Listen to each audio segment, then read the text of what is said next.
Quando se precisa de um tempo de conservação maior do alimento, ao invés de usar a refrigeração, pode-se optar pelo congelamento, que vai proporcionar um maior shelf life do alimento.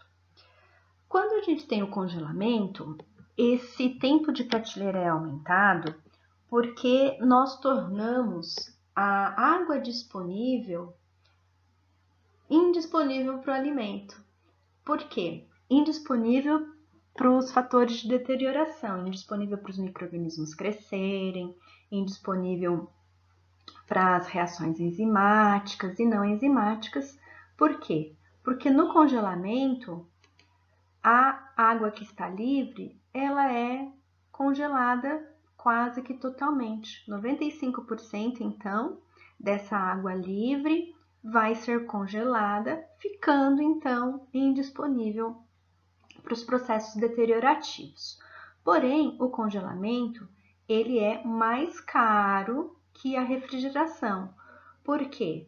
Porque o custo para manter as temperaturas abaixo de zero é maior do que necessários para manter as temperaturas entre 0 e 10 graus Celsius.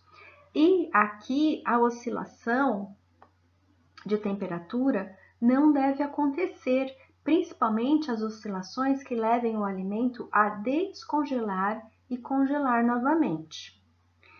E aí, qual é o tempo necessário para se congelar o alimento? O que interfere no tempo de congelamento? Nós temos o tamanho do corte vai interferir. Imagina, se você tem uma peça de carne e você vai congelar essa peça inteira, ou você corta essa peça em bifes, você vai ter no bife uma maior superfície de troca de calor do que nessa peça inteira. Vai depender também da condutividade térmica do material que vai ser congelado. Vai depender também se esse seu produto está embalado ou não, porque senão você tem que considerar também a condutividade térmica da embalagem. Vai depender da temperatura do seu congelador. Vai depender ainda do tipo de congelamento que vai ser realizado no alimento. Então, são muitos os fatores que interferem no tempo do congelamento do nosso produto. Falando um pouco dos métodos de congelamento. Nós temos um congelamento que pode ser chamado de lento, que é um congelamento que acontece nos nossos freezers domésticos da residência, porque você não tem uma circulação de calor, né? Você não tem um controle adequado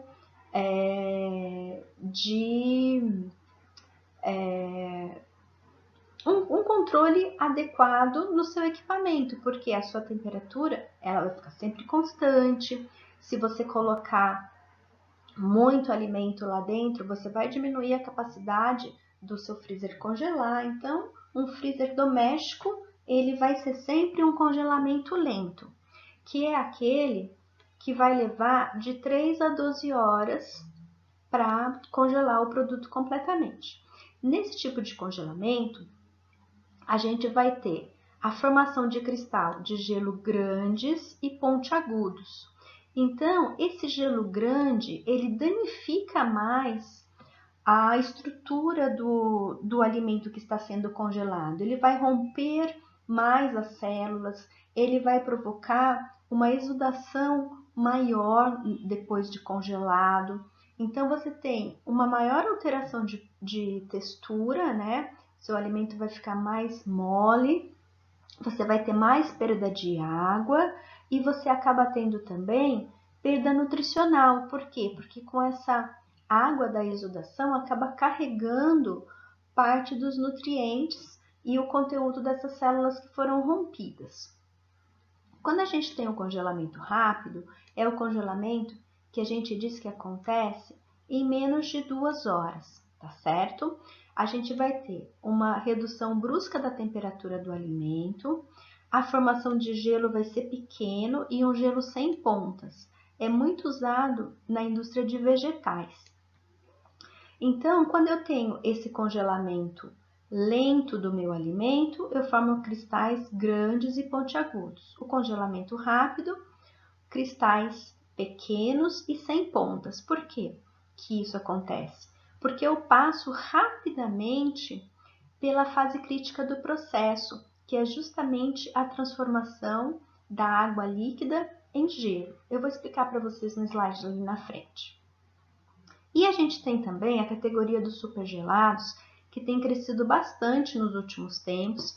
Antigamente, os supergelados eles eram usados mais para alimentos que eram distribuídos em hospitais, em alguns restaurantes e refeitórios industriais. Hoje em dia, a gente encontra supergelados nas prateleiras dos supermercados.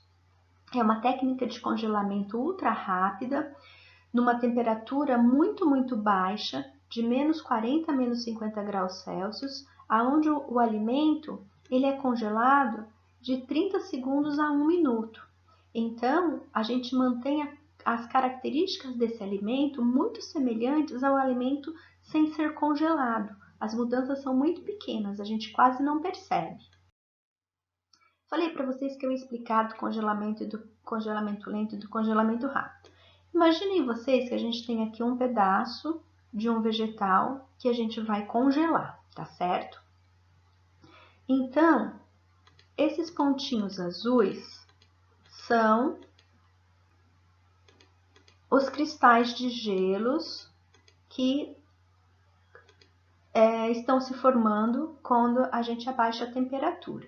Então, a gente tem assim, se a gente fizer aqui um eixo de congelamento, de temperatura, em função do tempo, a gente pode dizer que a temperatura ela tá alta, né? Ela vai caindo, vai caindo, vai caindo. Aqui a gente muda de fase e ela cai de novo. Então aqui a minha água ela é líquida, aqui a minha água ela está sólida porque está abaixo de 0 graus Celsius, ok? E aí o que vai acontecer? Imaginem vocês, então, que eu tenho esses pontinhos em azuis, são os pontinhos onde eu tenho os cristais de gelo que foram formados. O que acontece? Quando é formado um cristal de gelo, existe um fenômeno que é chamado de nucleação, que vai fazer com que a água que esteja aqui em volta desse pontinho, ela comece a migrar para o cristal de gelo. Então, eu vou tendo a migração das águas que estão aqui perto desses cristais de gelo, elas vão aumentando o tamanho desse cristal. Então, a mesma coisa aqui. A água que estiver aqui em volta vai migrar para esse pontinho e a gente vai ter a formação de grandes cristais de gelo. Por quê? Porque esse tempo aqui do congelamento, ele foi grande. Então, a água, enquanto líquida, consegue migrar e chegar até o núcleo, até o cristalzinho de gelo que se foi formado, e vai formar um cristal de gelo cada vez maior. Esse aqui é um congelamento rápido. No congelamento rápido, essa fase de transição de líquido para sólido, ela é bastante pequena. Então, o que acontece? Esse pontinho que estava aqui longe, que ia migrar para chegar aqui nesse cristalzinho de gelo, ele não migra, ele congela no caminho. Esse outro que estava aqui, que ia migrar para encontrar esse pontinho, ele não migra, ele congela no meio do caminho. Então, eu tenho a formação de inúmeros outros cristais de gelo. Por quê? Porque a água que estava perto dos primeiros cristais, ela, enquanto estava se deslocando para chegar junto do cristal, ela é congelada no meio do caminho. Então, eu tenho muitos cristais formados, porém pequenos. E aqui no congelamento lento, eu tenho tempo suficiente para a água migrar e formar um cristal maior. Esse cristal de gelo maior, ele vai danificar mais a estrutura do seu tecido. Então, você vai romper mais células. E aí, quando a gente descongela o alimento, essa água, ela precisa voltar para onde ela veio. No congelamento lento, como essa água ela saiu de mais longe, ela não consegue encontrar o caminho de volta. E aí, quando você descongela, ela acaba escorrendo do seu alimento e leva junto nutrientes, leva junto o conteúdo celular da célula que ela arrebentou. Nesse congelamento rápido, como você tem muitos cristais pequenininhos, a água consegue encontrar o caminho de volta. Então, quando você descongela, pode até sair um pouquinho de água, mas é muito menos do que saiu aqui no congelamento rápido. E aí você tem uma manutenção melhor da estrutura, porque você danificou muito menos os tecidos, você rompeu muito menos células. Essa água que congelou, ela consegue voltar para o local de onde ela veio e você vai ter uma menor perda por exudação, inclusive dos nutrientes, tá certo? Então, aqui é a explicação do porquê o congelamento rápido acaba sendo melhor para a qualidade do alimento. Uma vez congelado o alimento, ele deve ser mantido numa temperatura igual ou abaixo de menos 18 graus Celsius. Deve-se sempre evitar oscilação de temperatura, principalmente aquelas temperaturas que provoquem o descongelamento e depois o congelamento novamente. E lembrar, né, gente, que a qualidade do alimento congelado ela vai depender muito dos processos que antecederam o congelamento. Então, se você picou, se você descascou esse alimento, tentar preservar ao máximo o alimento. Para quê? Para que durante o congelamento ele mantenha aquela boa característica que ele tinha. E lembrar também, né, que depois do descongelamento, eu preciso de condições adequadas de higiene para evitar que aqueles micro-organismos que sobreviveram ao processo não se proliferem, não se multipliquem, né? Nós temos vários tipos, vários métodos de congelamento. A gente tem o congelamento por contato, que é como o próprio nome diz, eu vou ter uma placa metálica resfriada e vou colocar o meu alimento em contato com essa placa metálica e aí o meu calor vai ser retirado do meu alimento pelo contato com a placa metálica. O alimento ele já deve estar embalado nesse caso. Então, eu tenho uma troca de calor por contato. Posso ter também um congelamento por corrente de frio. Esse congelamento por corrente de frio, o que vai remover o calor do meu alimento é, na verdade, o ar, né? O ar vai fazer contato com o meu alimento e vai remover o calor dele. O congelamento por corrente de frio é mais rápido. Ele pode ser realizado tanto em uma câmara de congelamento ou em túneis, tá certo? E o alimento pode estar embalado ou não, mas lembrando que se ele não estiver embalado, ele pode sofrer desidratação, porque a umidade dele acaba sendo removida junto com o calor.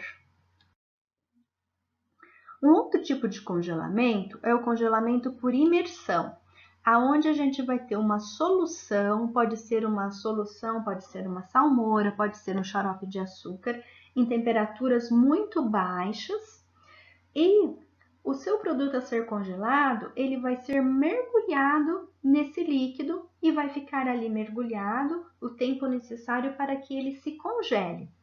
O nosso produto, ele pode estar embalado ou não, ele pode estar numa forma de metal ou não, e vai permanecer dentro da solução pelo tempo necessário para congelar. Para pescados, esse líquido de congelamento ele pode ser uma salmoura. A gente pode ter um congelamento também por gases liquefeitos. O que vem a ser isso? É pulverizar o próprio fluido de refrigeração diretamente no alimento. E aí você pode usar, inclusive, o nitrogênio líquido, que vai promover o congelamento desse alimento. Esse congelamento por gases liquefeitos, ele pode acontecer tanto para frutas, legumes, pescados ou carnes. Então, vejam bem, nós vimos que tem o congelamento por contato, onde eu tenho uma placa em contato com o meu alimento, sólido. Eu tenho o congelamento que eu vou pegar um sólido e colocá-lo em imersão num líquido, ou eu tenho o congelamento onde o meu gás vai ser colocado pulverizado direto no alimento, ou eu tenho o congelamento por corrente de ar, onde o ar vai remover o calor do meu alimento, tá certo? Independente do método do congelamento, ele pode trazer algumas vantagens. Quando ele é realizado de acordo com os parâmetros propostos, né, quando ele é bem realizado, a gente tem muito pouca modificação nas características do meu alimento. Então, muito pouca modificação na cor dos pigmentos, muito pouca modificação de aroma, de sabor e do próprio valor nutritivo do alimento. E quando, além do congelamento adequado, o meu armazenamento também é adequado, ou seja, sem oscilação de temperatura, a gente não tem mais formações de cristais de gelo do que aqueles que já foram formados no próprio congelamento, e as minhas perdas sensoriais elas são muito pequenas, tá certo? O descongelamento ele deve sempre obedecer às regras então da vigilância sanitária e as informações do fabricante daquele produto. Porque aquele produto já foi estudado pelo fabricante. Então, o fabricante já testou mais de uma possibilidade, porque ele tem interesse que o alimento dele tenha as características mais próximas do alimento sem congelar, mantenha ao máximo as qualidades sensoriais e nutricionais. Então, o fabricante já deve ter realizado inúmeros testes e com certeza colocou lá na embalagem do alimento as informações para que o produto dele fique com a melhor forma possível. Aqui são exemplos então de congelamento. Aqui é um túnel de congelamento. Vocês vejam que aqui é uma esteira. O produto foi colocado aqui nessa esteira e ele passa dentro dessa carcaça, aonde é jogado o ar frio em cima do produto e ele sai do outro lado congelado. Aqui é uma câmara de congelamento, vocês vejam que é um carrinho, né, um suporte, e várias bandejas são colocadas aqui, e esse carrinho inteiro é colocado então dentro do congelador. E aqui é pulverizando o líquido para o congelamento. Aqui é um desenhinho de uma esteira. Como eu falei para vocês, aqui dentro do túnel, é um congelador de túnel, né? Um congelador de esteira. Aqui dentro vai ser jogado o ar frio e o alimento, ele é colocado de um lado da esteira.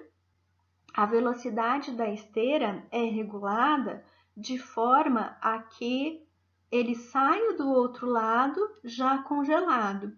Então, se eu precisar de mais tempo, a esteira vai rolar devagarzinho. Se eu precisar de menos tempo, a esteira vai rolar rapidinha e o meu alimento sai congelado do outro lado.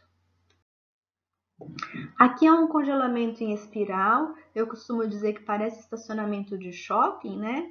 Mas é um tipo de congelamento em túnel também. Só que o túnel, ao invés de ser reto, ele é no formato de uma espiral, ele ocupa menos espaço. Então, o produto ele vai entrar aqui também por uma esteira, e aí aqui ele vai circulando. A gente tem, inclusive, congelamento em espiral, em que parte pode estar numa temperatura e parte pode estar numa outra temperatura, e o produto já sai congelado aqui do outro lado.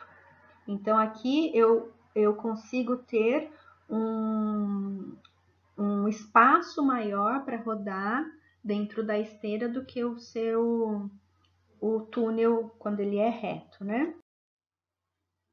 E aqui, para a gente ter uma ideia, a temperatura de armazenamento ela vai influenciar no tempo do armazenamento do produto. Vocês lembram que a refrigeração ela é indicada para produtos quando eu quero um tempo de conservação mais curto, tá certo? E quando eu congelo, eu posso ter variações também em função do tempo que está sendo armazenado aquele alimento. Então, aqui nós temos 3 temperaturas: menos 7 graus Celsius, menos 12 graus Celsius e menos 18 graus Celsius. E carne bovina, carne suína crua, frango cru e frango frito. Então, a gente observa que para todos os produtos, quanto mais a gente diminui a temperatura, mais a gente aumenta o tempo de conservação do alimento, tá certo? Para todos os produtos. A gente vai, então, conseguir manter as qualidades, as características sensoriais e nutricionais desse alimento por mais tempo. E, independente se o meu congelamento foi lento, rápido ou super gelado. Aqui um exemplo com vegetais, onde a gente tem as mesmas 3 temperaturas, menos 7, menos 12 e menos 18 graus. A gente tem a couve-flor, feijão verde, ervilha verde e espinafre. Então, a gente observa também que o tempo de armazenamento com menos 18 graus, ele chega a ser muito maior, né, 12 vezes maior para feijão verde, para ervilha e mais de 12 vezes maior para couve-flor do que quando a temperatura usada no armazenamento é de menos 7 graus.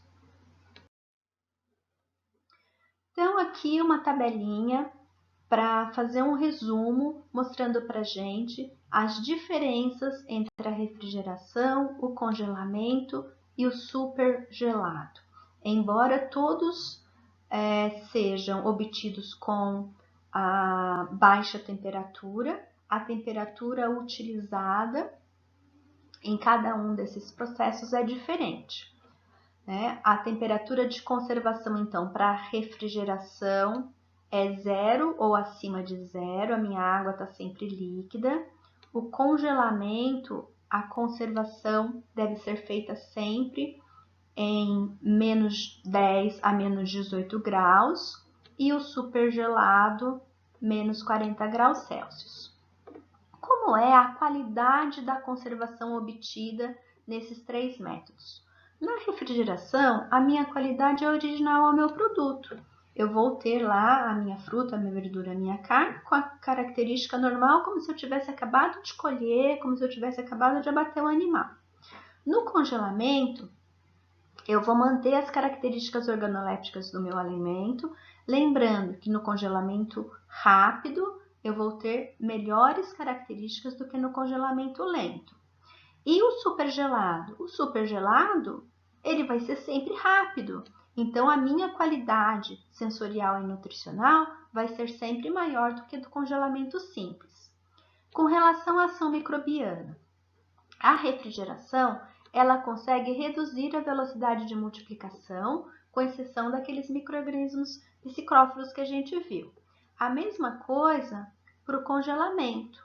A gente vai ter no congelamento uma velocidade de multiplicação muito, muito menor. Se o meu micro-organismo não for capaz de crescer naquelas temperaturas abaixo de 0, ele vai inclusive parar de se multiplicar, mas ele ainda continua vivo, tá certo? Depois que eu descongelar, esse micro-organismo retoma sua capacidade de multiplicação e de deteriorar o alimento. A mesma coisa o supergelado.